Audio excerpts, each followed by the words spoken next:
예, 오늘 읽은 히브리서 11장 29절 말씀. 믿음으로 그들은 홍해를 육지같이 건넜다라는 이 말씀은 출애굽기 14장을 배경으로 하고 있죠. 그래서 이 출애굽기 14장의 배경을 통해서 어떻게 그들에게 이와 같은 놀라운 일들이 일어났는가, 히브리서 저자는 말하기를 믿음으로 가능했다라고 우리에게 증거해주고 있습니다. 특별히 출애굽기 14장의 내용은 우리가 잘 알고 있습니다. 하나님께서 모세를 바로에게 보내셨고, 이 바로와 애굽을 치심으로 이 바로는 하나님 앞에 두 손 들고 항복하여 이스라엘 백성과 그 모든 가축을 애굽에서 나가도록 명령을 합니다. 그들은 하나님의 이와 같은 엄청난 구원의 은혜를 힘입어 이제는 하나님이 지시하는 땅으로 나아가죠. 앞에는 구름 기둥과 때로는 이제는 불기둥, 이 구름 기둥과 불기둥이 하나님의 인도하심으로 그들을 이끌어가고 있고, 이제는 그들 가운데 굉장한 소망하는 마음으로 이제 하나님이 인도하실 땅을 기대하며 그들은 걸어가고 있습니다. 그런데 한참 걷다가 보니 그들 앞에 막아서는 것이 있었습니다. 그게 바로 무엇입니까? 홍해라는 바다입니다. 이 바다가 그들 앞에 떡하니 막혀 있으니 더 이상 그들이 앞으로 가기가 상당히 어렵습니다. 그들은 이 홍해를 피하여 돌아갈 수도 있겠죠. 이 돌아가고자 하면 상당히 많은 길을 돌아가야 될지도 모르겠습니다. 어쩌면 그들은 돌아가는 길을 은연중에 생각했는지 모릅니다. 그리고 돌아가려고 하는 그 찰나에 뒤를 돌아보니 바로가 군대를 보내 그들을 뒤쫓고 있는 것을 발견하게 됩니다. 바로의 군대를 바라보면서 그들은 이제 돌아갈 길도 막히는 겁니다. 앞에는 홍해가 막혀 있고 뒤로는 바로의 군대가 쫓아오고 있고, 당연히 그들 가운데 이와 같은 상황 속에서 어떻게 그들이 이 어려움을 극복해 나갈 수 있는가라는 부분이 대두되게 되어지는 거죠. 결과적으로는 믿음으로 이 어려움을 이겨나갈 수 있다라고 출애굽기와 또는 히브리서는 말씀하고 있는데, 특별히 출애굽기 14장의 배경을 보면 결코 그렇지 않다라는 거예요. 이 믿음으로 그들이 이 홍해를 건너는 것, 때로는 애굽의 바로 왕의 그 두려움을 떨쳐내는 데에는 상당한 여러 가지 우여곡절이 있었음을 우리에게 보여주고 있습니다. 특별히 그들은요, 앞에 홍해를 바라보면서 뒤에 바로가 보낸, 또 바로가 쫓는 그와 같은 군대를 바라보면서 그들이 느꼈던 가장 첫 번째 감정은 뭐냐면 두려움이에요. 두려움이라는 것은 우리의 삶에도 언제나 일어나죠. 특별히 내가 예기치 않는 여러 가지 어려움들이 있을 때 두려움이 있습니다. 특별히 나는 이와 같은 계획과 이와 같은 목표를 가지고 차근차근 준비했는데 내 계획이, 내 목표가 한순간에 다 무너지는 거예요. 이제는 내가 무엇을 해야 될지 모르는 거예요. 두렵지요.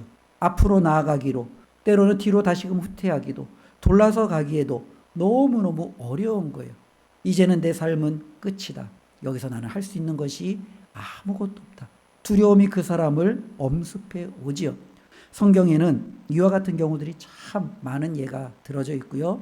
이러한 예들을 성경뿐만 아니라 우리가 살면서도 우리는 끊임없이 경험하게 됩니다. 그런데 이 두려움이라는 것은 우리가 무엇을 보느냐에 따라 이 두려움이 더욱더 가중되기도 해요. 특별히 이스라엘과 블레셋이라는 나라는 앙숙이에요. 그래도 이 이스라엘과 블레셋이 전쟁을 치르게 됩니다. 그런데 이 블레셋의 장수는 거인 골리앗입니다. 얼마나 큰지, 얼마나 거대한지 어느 누구도 이 골리앗 앞에서 당당하게 서는 이스라엘 사람이 없어요. 사울 왕조차도 골리앗 앞에서 그는 움츠려듭니다. 사울 왕 밑에 날고 긴다라는 수많은 용사들도 골리앗 앞에 선뜻 나가지 못합니다. 때로는 수많은 이스라엘 군인들도 이 골리앗이 쩌렁쩌렁대는 그 목소리 앞에 두려움을 느끼며 그들은 움츠려듭니다. 어쩌면 이 골리앗이라는 이 거대한 거인 앞에 어느 누구도 당당하게 서지 못하는 거죠. 우리가 잘 알았던 베드로도 처음에는 예수님의 말씀에 따라 폭풍우가 몰아치는 그 물 위를 걷습니다. 그러나 비바람이 몰아치고 파도가 몰아치고 이제는 그 폭풍우가 자신의 눈에 들어오기 시작하자 두렵지요. 이 폭풍우가 자신을 삼킬 것 같은, 어쩌면 자신은 이 물속에 빠져 죽을 것과 같은 이와 같은 두려움이 그에게 찾아오는 거예요. 우리 안에 있는 많은 두려움들은 우리가 보고 직면하는 이와 같은 현실과 결코 동떨어질 수 없다는 거예요. 오늘날의 어떤 사람들은 돈 앞에 두려움을 느끼는 거죠. 나에게 지금 돈이 필요한데 돈이 없어서 두려움을 느낍니다. 어떠한 사람은 건강 때문에 두려움을 느낍니다. 내가 그렇게 건강이 자신 있었는데 나는 다른 건 몰라도 정말로 이제 살아가는데 이 육체만큼은 자신 있었는데 어느덧 내 육체가 내 몸이 내 뜻대로 움직이지 않냐고 나날이 정말로 이렇게 움츠러들고 쇠약해지는 자신의 육체를 바라보며 두려움을 느낍니다. 때로는 걱정이 됩니다. 자신이 과연 남은 모든 삶을 잘 헤쳐갈 수 있을까? 어려움이 있죠. 어떠한 사람을 보면서 두려워하기도 합니다. 자신이 추진했던 일들이 무너지는 상황 속에서 두려워합니다. 이와 같이 많은 경우들 이 두려움이라는 것 자체는요, 상당히 우리에게 무엇을 보느냐에 따라 엄청난 영향력을 끼치고 있다는 거예요. 그런데 문제는요, 우리가 이 두려움에 빠지다 보면 정말로 봐야 될 것을 못 보는 경우가 많아요. 이 두려움은 우리의 시야를, 우리의 마음을 가리는 것 같아요. 왜냐하면 이스라엘을 한번 보십시오. 그들은 애굽에 있었을 때 하나님께서 모세를 통해서 이루시는 놀라운 기적들을 보았어요.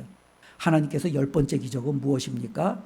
이스라엘의 첫째, 때로는 수컷, 첫 수컷, 이 모든 것들은 그들이 하나님을 믿는 믿음으로 양의 피를 문설주에 발랐을 때 어느 가정도 죽음이 그들을 침범하지 못하는 어마어마한 기적을 체험했어요. 그와 반면에 애굽에는요, 통곡 소리가 그치지 않았죠. 가정마다 모든 첫 아들이 죽임을 당합니다. 그들의 모든 짐승의 첫 수컷들이 다 죽임을 당합니다. 그들은 울부짖으며 자신들 안에 있는 이 엄청난 괴로움을 정말로 어찌할지 모를까 할지 몰라 애타하는 그 모습을 바라봅니다. 이와 같은 엄청난 기적 가운데서 그들은 은혜로 구원을 얻었습니다.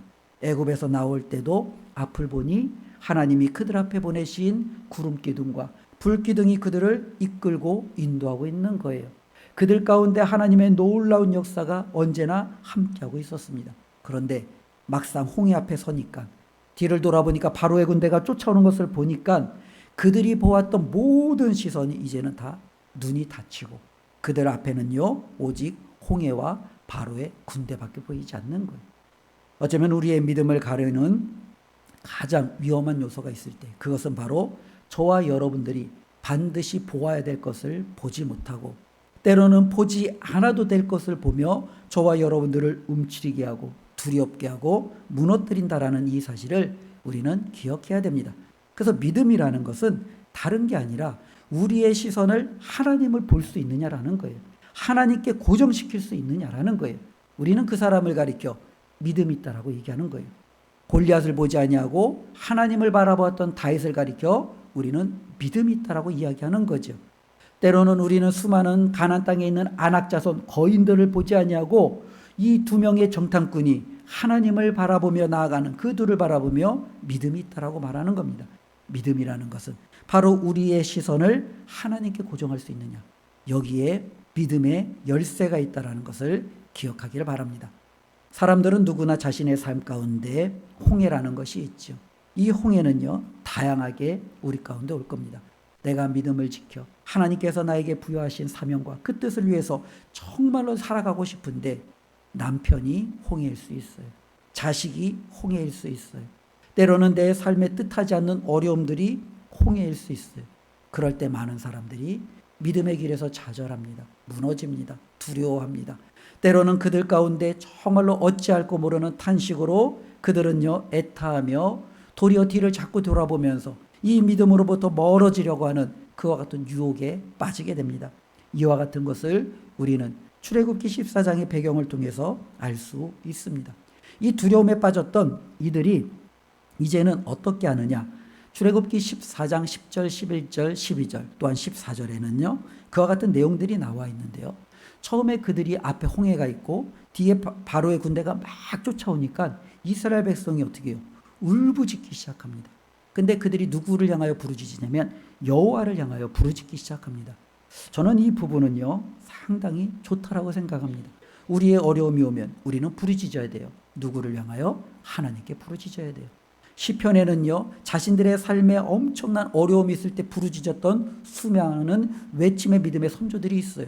그들은 하나님 앞에 부르짖는 거예요. 자신의 원수가 자신을 괴롭힐 때, 자신의 몸에 정말로 어려움이 올 때, 자신의 뜻대로 인생이 풀리지 않을 때 그들은 하나님 앞에 부르짖는 거예요. 얼마나 좋은 건가요? 바로 이스라엘 백성도 하나님 앞에 부르짖습니다. 홍해가 막혀 있고 애굽 군대가 쫓아오는 그 삶 속에서 그들은 하나님 앞에 부르짖는 거예요. 아마 하나님께서 이 상황 속에서 짠 하고 역사하시면 그들은 바로 하나님 앞에 감사하며 나갈 수도 있었겠죠. 그런데 문제는요, 하나님께서 아무런 조치도 취하지 않는 것 같아요. 바로의 군대는 점점점 가까워지고 그들은 이 홍해를 건널 수 있는 배도 다리도 그 어떠한 조건도 갖추지 못하고 이제는 이 성난 바로가 그 군대와 그들을 덮치면 혹시라도 자신들이 그 칼에 맞아 여기서 모두가 죽임을 당하는 것 아닌가, 그들 가운데 두려움이 엄습합니다. 그래서 그들은요, 이제는요, 이 두려움을 자신들에게 가지고 온 모세를 향하여 원망하기 시작하죠. 이 모세를 향하여 그들은요, 정말로 부르짖기 시작합니다. 그들이 외치는 소리는 이와 같은 소리예요. 우리를 내버려 두지 왜 우리를 이끌어내어 이곳에서 죽게 하느냐. 우리는 애굽에서 잘 살고 있었다. 그런데 너 때문에 지금 우리가 이와 같은 고난을 당하고 있다. 차라리 우리를 계속적으로 내버려 두지. 그러면서 그들은요, 모세를 향하여 정말로 원망합니다. 근데 모세를 향한 이 원망은요, 결국에는 하나님을 향한 원망으로 이제는 더욱더 바뀌게 됩니다. 하나님을 향한 원망이죠. 하나님, 왜 나에게 정말로 애굽에서 잘 살고 있는데 그곳에서 건져내서 지금 이와 같은 어려운 현실 속에 나를 내버려 두십니까? 차라리 내가 애굽에 있었다면 죽음의 걱정은 하지 않아도 됐을 텐데 먹고 사는, 때로는 배고픔에 그와 같은 고민은 있을지언정 당장 목숨에 대한 위협은 받지 않았을 터인데 하나님, 왜 나를 우리의 가정을 여기로 이끌어 주셔서 정말로 우리로 하여금 저 칼에 죽게 하십니까? 이들이 외치는 것은 바로 하나님에 대한 원망입니다. 우리가 신앙생활하다 보면 하나님 앞에 우리도 이와 같은 마음이 들 때가 있어요. 하나님께서 왜 나를 이곳으로 보내셔서, 하나님께서 왜 나를 여기로 인도하셔서, 하나님께서 왜 나에게 이와 같은 직분과 사명을 맡기셔서 나로 하여금 못 볼 것을, 경험하지 못할 것을 보게 하고 경험하시게 하시는가. 그러면서 그 하나님에 대한 원망이 불현듯 우리 가운데도 솟아나죠. 하나님, 차라리 내가 예전에 있었던 그곳에 있었다면 훨씬 더 괜찮았을 텐데 지금 이곳에서 내가 얼마나 힘들고 어려운지 하나님 아십니까? 라며 하나님을 향한 원망이죠. 그런데 이스라엘 백성은요, 이 원망에서 그치지 않습니다. 출애굽기 14장에 보면 그들이 이제는 이렇게 말합니다.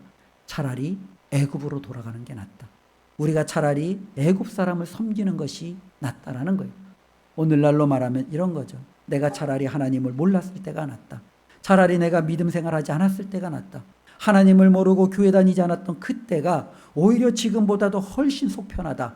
나는 차라리 그때로 돌아갈 수 있다면 그때로 돌아가고 싶다. 이것이 저들의 외침이라는 거예요. 우리가 이 땅을 살아갈 때 믿음 지키기 어려운 것이 바로 여기에 있는 거예요.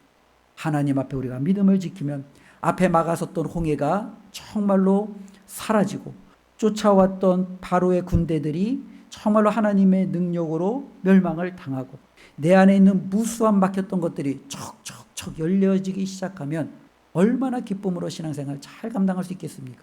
그런데 하나님의 말씀대로 왔더니 홍해는 나를 막아서고 있고 오히려 대적자들은 더욱더 그들의 칼을 갈고 나를 죽이려고 달려드는 저들을 바라보면서 내가 혹시 잘못된, 어쩌면 오지 말아야 될 이 믿음의 길을 선 것 아닌가라는 두려움들이 그들의 삶을 이렇게 만들어가죠.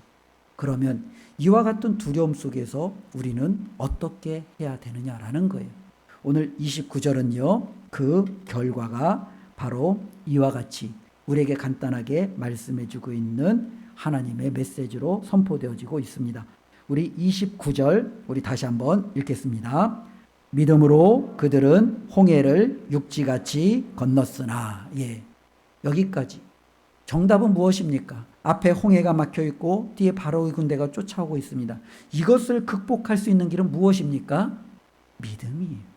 믿음이 아니고서는 이 모든 것을 극복할 수 없다라는 거예요. 그런데 여전히 우리가 한번 생각해 보십시오. 이 믿음이라는 것은 끊임없이 추상적인 단어예요. 그러니 자꾸 우리가 듣기는 들어도 이 믿음이 무엇인지를 우리가 계속적으로 가슴 속에 고민하고 또 하나님의 뜻대로 우리가 풀어내지 않으면 이 믿음은 있기는 있지만 내가 만질 수, 내 삶 속에서 내가 취할 수 없는 뭔가 동떨어진 것 같은 느낌이 드는 거예요. 그런데 히브리서에서는요, 이 믿음을 그렇지 않다라는 거예요. 이 믿음은 계속해서 우리의 삶 속에서 우리가 행함으로 보일 수 있는 것들이에요.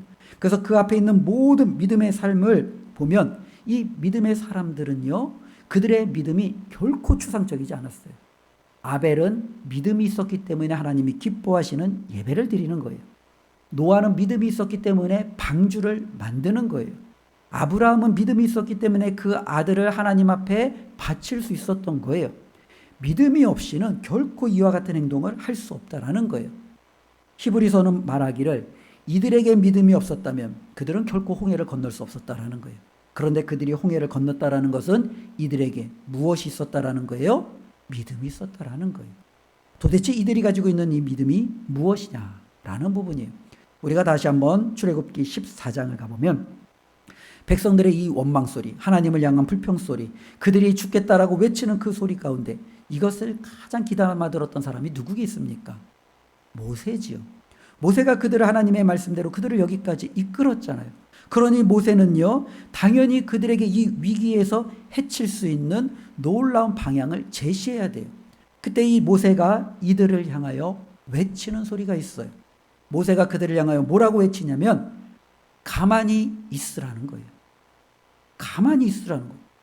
지금 실질적으로 이들은요, 가만히 못 있어요. 어떻게 가만히 있어요? 뒤에는 칼 들고 쫓아오는 사람이 있고 앞에는 바다가 막혀 있고 조금만 잘못하면 내 자식과 내 아내와 나의 모든 것들이 저 칼에 의해서 다 죽임을 당하는데 어떻게 가만히 있어요? 가만히 있을 수 없어요. 마음이 급한 사람은요, 어차피 이래도 죽고 저래도 죽을 걸 그냥 저 애국 군대하고 한번 부딪혀보자 하고 전쟁터에 나가서 그들의 막대기라도 어쩌면 이 싸움에서 싸우는 것을 선택할지 모르겠습니다. 어떠한 사람은요, 도무지 자신이 없으니 우리가 어차피 칼에 죽을 거 그래 헤엄쳐서라도 한번 건널 수 있다면 한번 가보자 하면서 헤엄을 치면서 나아갈 수도 있겠죠. 어떠한 사람들은요, 이 바로의 군대가 올 때 그들 모두가 무릎 꿇고 우리가 차라리 항복하자라고 하면서 이 항복을 요구할 수도 있겠죠. 어떠한 사람들은요, 야, 바로가 우리가 항복한다고 결코 우리를 용서할 것 같지 않아. 우리가 할 수 있는 것은 그냥 죽기 살기로 싸우는 것밖에 없어. 이제는 막다른 골목이야. 한번 하는 데까지 해보자 하면서 그들은 여러 가지 것들을 행해 볼 겁니다. 그런데 모세는 그들을 향하여 뭐라고 말해요? 가만히 있으라는 거예요.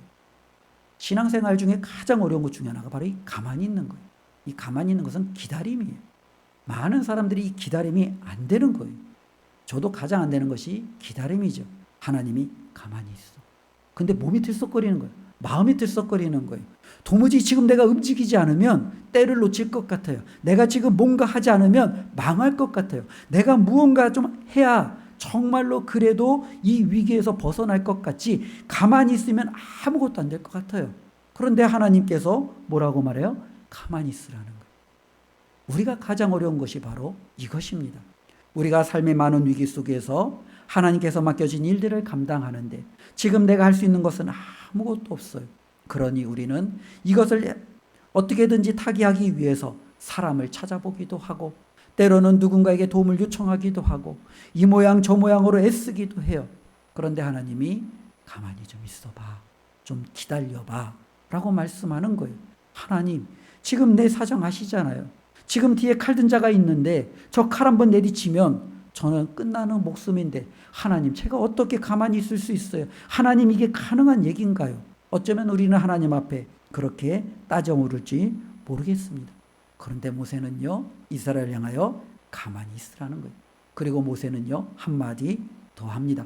오늘 너희를 위하여 행하시는 여호와의 구원을 보라는 거예요. 한번 생각해 보십시오. 저와 여러분들이 어떤 위기 속에서 하나님을 의지하지 못하고 저희가 여러분들이 그 모든 위기를 극복하려고 이 방법 저 방법 이렇게 저렇게 정말로 아우성치면 우리는 하나님께서 저와 여러분들을 행하시는 그 놀라운 구원의 역사를 볼 수 있는 기회가 없는 거예요. 그런데 하나님 앞에 하나님 저는 여기까지입니다. 이제 하나님이 저를 죽이든 살리든 이끄시든 정말로 이것을 내버려 두시든 이제는 하나님 앞에 다 맡깁니다. 하나님이 알아서 하십시오 라고 하나님을 바라보는 자는 하나님이 그의 삶 속에서 무엇을 행하시는지 볼 수 있는 기회가 있다라는 거예요. 바로 모세는요 이스라엘 백성에게 그렇게 말하는 거예요. 가만히 좀 있어봐. 여호와께서 너희들을 위하여 무언가 하실 터인데 가만히 좀 기다리고 그분이 행하시는 일을 너희가 한번 보라는 거예요. 바로 이 외침을 정말로 이 이스라엘 백성이 들었어요. 어쩌면 이 외침을 들었을 때 그들은 모세를 향하여 더욱더 달려들 수 있었겠죠. 모세를 향하여 더욱더 목소리를 높이며 그를 저주할 수 있겠죠. 그런데 그들은 정말로 가만히 있었던 것 같습니다. 그리고 모세는 하나님의 말씀대로 지팡이를 들어 정말로 그 홍해를 향하여 이 지팡이를 뻗었을 때 어마어마한, 어쩌면 이스라엘 백성들은 정말로 상상할 수도 없는 놀라운 역사가 일어나는 거예요. 갑자기 물이 갈라지는 거예요. 땅이 드러나는 거예요. 그들을 막아섰던 그 모든 장벽들이 일순간에 허물어지는 거예요. 그들 가운데 하나님께서 그들을 행하시는 놀라운 구원의 역사를 그들은 보게 되는 겁니다. 이 구원을 볼 수 있었던 엄청난 열쇠가 무엇입니까? 믿음이라는 거예요.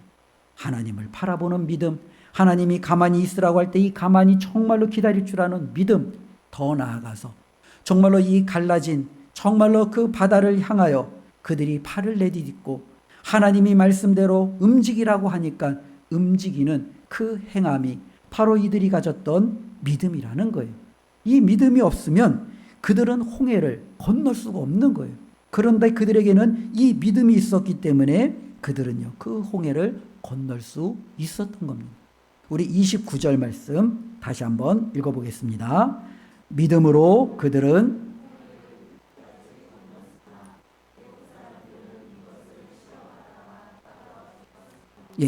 홍해를 건넌 사람은 이스라엘 백성만이 아니었어요. 누구도 같이 건너요? 애굽 사람들도 같이 건너요. 바다가 갈라집니다.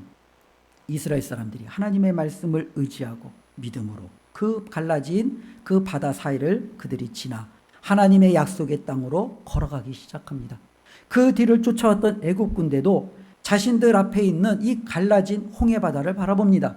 정말로 저 멀리 달아나는 이스라엘을 바라보면서 빨리 쫓아가 저들을 잡든지 죽이든지 하겠다라는 그 목표를 가지고 그들도 이 갈라진 그 바닷길을 향하여 나아갑니다. 그런데 결과는 완전히 달라요. 이스라엘 백성은 그 홍해를 건너가 구원을 받았는데 같이 동일하게 그 홍해를 건너던 애굽 사람들은요 어떻게 해요? 빠져 죽었다라는 거예요. 어떻게 이런 차이가 있어요? 분명히 29절은 말하는 거예요. 앞에 있는 사람에게는 믿음이 있었고 뒤에 있는 사람들에게는 믿음이 없었다라는 거예요. 이 믿음의 있고 없고가 하나님의 구원의 역사를 얻느냐 아니면 그 구원의 역사에서 배제되느냐의 너무너무 결정적인 차이라는 거예요. 믿음의 반대는요. 어쩌면 29절에 보면 시험이 될 수 있겠죠.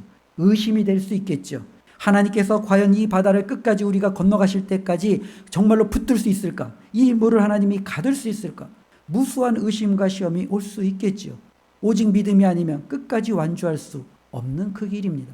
그러나 모세와 이스라엘은요 하나님의 향한 그 믿음을 붙들고 그 바닷길을 걸어갔습니다.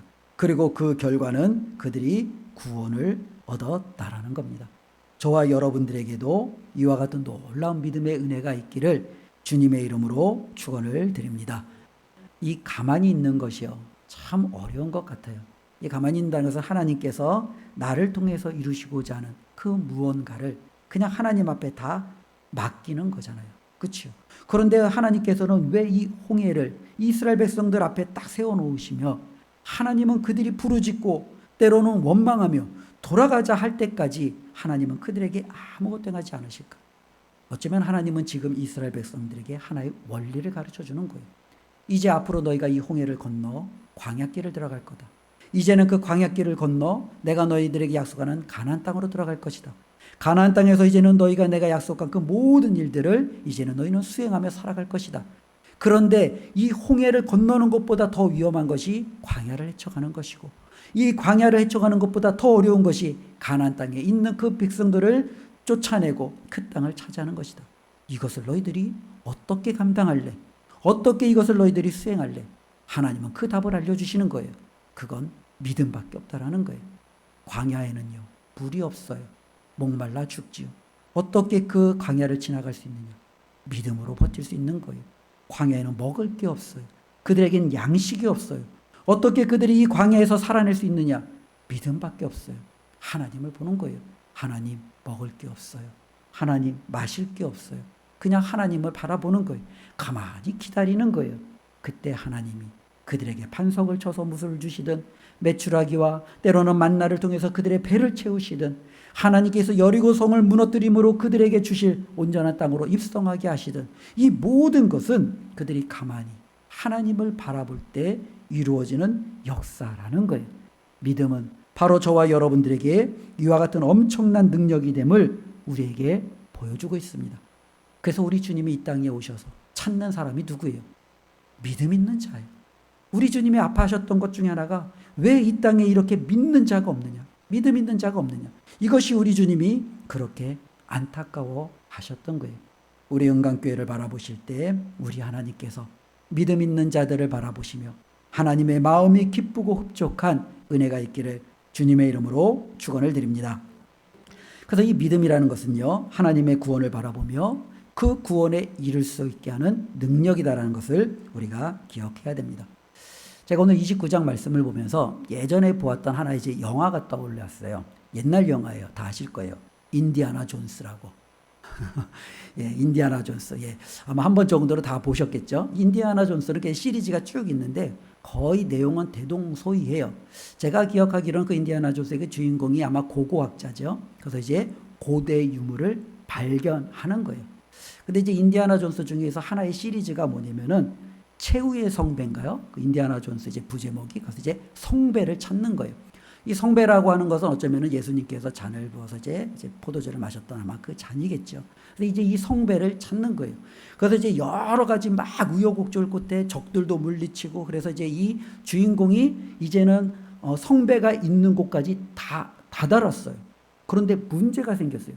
주인공이 좁은 동굴을 통과해서 이제 이 자리에 제가 있는 제 뒤에 이제 동굴이 있다면 동굴을 빠져서 이 자리에 딱 섰는데 바로 이곳이 낭떠러지예요.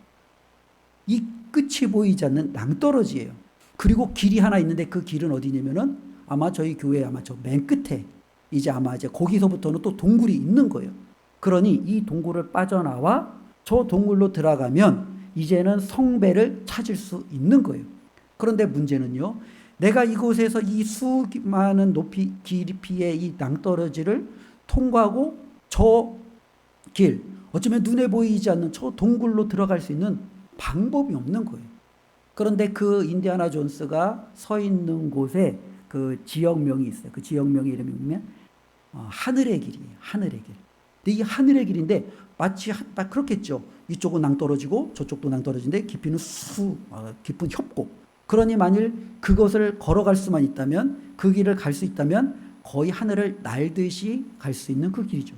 근데 이 인디아나 존스는 도무지 이제 그 주인공은 도무지 이걸 갈아갈 수가 없는 거예요. 근데 이제 자신이 이 길을 떠나갈 때 아버지가 했던 말이 떠오르는 거예요. 이 아버지가 이제 거의 죽음 직전에 이르면서 이제 이 주인공에게 했던 말이 뭐냐면 믿음을 가져라. 믿음을 가져라는 거예요. 그러니까 이제 처음에는 이 주인공이 그것을 뭐랄까요? 잘 이해를 하지 못하다가 이제 이 하늘의 길, 이제 아니 하나님의 길, 이 하나님의 길에 딱 앞에 딱 섰을 때는 그에게 있어서는 이제 이 아버지의 자꾸 그 음성이 떠오르는 거예요. 믿음을 가져라, 믿음을 가져라. 그러면서 그가 이 아래를 바라보고 두려운 마음을 삭히고 다시 한번 반대편을 바라보며 그가 결정을 내립니다. 심호흡을 이제는 아무것도 없는 그 낭떠러지에 첫 발을 턱 하고 내딛는 거예요. 어떻게 되겠어요? 갑자기 첫 발을 내딛는데 그의 몸이 낭떠러지로 쑥 빠지는 게 아니라 그를 받쳐주는 길이 생기는 거예요. 그러더니 갑자기 그 길이 주인공의 눈에 보이는 거예요. 좁지만 그래도 자신이 충분히 건널 수 있는 그 길이 저쪽 동굴을 향하여 쭉 열려 있는 거예요. 바로 주인공은요, 그 길을 통해서 자신이 원하는 목적으로 나아갈 수 있는 거죠. 어쩌면 이 영화를 바라보면서 오늘 29절이 우리에게 보여주는 것도 동일한 것 같아요. 이 홍해를 건너야 돼요. 그래야 우리는 하나님의 구원을, 하나님이 우리에게 주시는 놀라운 그 약속의 땅으로 들어갈 수 있어요. 그런데 그곳에서 원망하고 불평하고 뒤돌아보고 아무것도 정말로 하나님 앞에 기대하지 아니하고 자신이 어떻게든지 해결하려고 하면 그 홍해를 건널 수 있는 방법이 없어요. 그런데 모세가 말한 것처럼 가만히 있어라. 오늘 여호와께서 너희를 위하여 행하시는 그 구원을 보라. 하나님을 바라보며 믿음으로 정말로 하나님이 약속하신 그곳을 향하는 발걸음이 있으면 홍해를 건널 수 있다는 겁니다. 구원을 받을 수 있다는 겁니다. 이 땅에 있는 많은 사람들이 하나님을 시험하다가 홍해를 건너지 못하고 홍해 직전에 다 죽임을 당하고 하나님의 약속의 땅에 들어가지 못합니다. 우리도 그와 같은 사람들을 주위에서 얼마나 많이 봅니까? 예전에 믿음을 가졌다고 하는데 지금은 그 믿음이 어디에 있는지, 때로는 저와 여러분들이 그와 같은 사람이 될 수도 있지요. 지금 2024년도는 내가 하나님 앞에 믿음으로 예배를 드리지만 2034년도에도 내가 하나님 앞에 믿음으로 예배를 드리는 이 믿음을 지키는 자가 될 수 있을지, 그거는 아무도 장담할 수 없는 거예요. 그러나 중요한 것은 만일 우리에게 지금 있는 이 믿음이 그때에도 존재하지 않는다면 우리는 애굽 사람처럼 이 홍해를 건너지 못하는 사람이 될 거예요. 그러나 그때에도 변함없이 저와 여러분들에게 이 믿음이 있다면 우리는 당당하게 그 홍해를 건너 하나님의 약속의 땅으로 들어가는 놀라운 축복이 있게 될 줄로 믿습니다. 우리의 구원을 바라보며 이 믿음을 지키시고 우리의 삶 속에서 일어나는 수많은 어려움과 아픔과 괴로움들 속에서 좌절과 천말, 절망과 때로는 원망과 탄식이 아니라, 그래, 지금은 내가 하나님의 때를 기다릴 때구나, 하나님의 역사를 기다릴 때구나, 그것을 우리가 자각하시며 하나님 앞에 모든 것을 맡기며 살아가는 저와 여러분들이 되시기를 주님의 이름으로 축원을 드립니다. 기도하겠습니다. 하나님 감사합니다. 믿음은 우리로 하여금 홍해를 건널 수 있게 하는 힘입니다. 하나님, 우리에게 그 놀라운 믿음을 주심에 감사를 드립니다.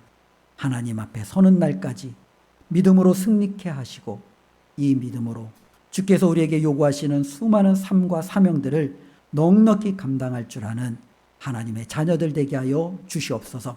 어떤 상황 속에서도 하나님을 시험하거나 원망치 않게 하여 주시옵소서. 우리 하나님께서 우리를 위하여 행하시는 놀라운 구원을 기대하며 바라보게 하여 주시옵소서. 예수님의 이름으로 기도드리옵나이다. 아멘.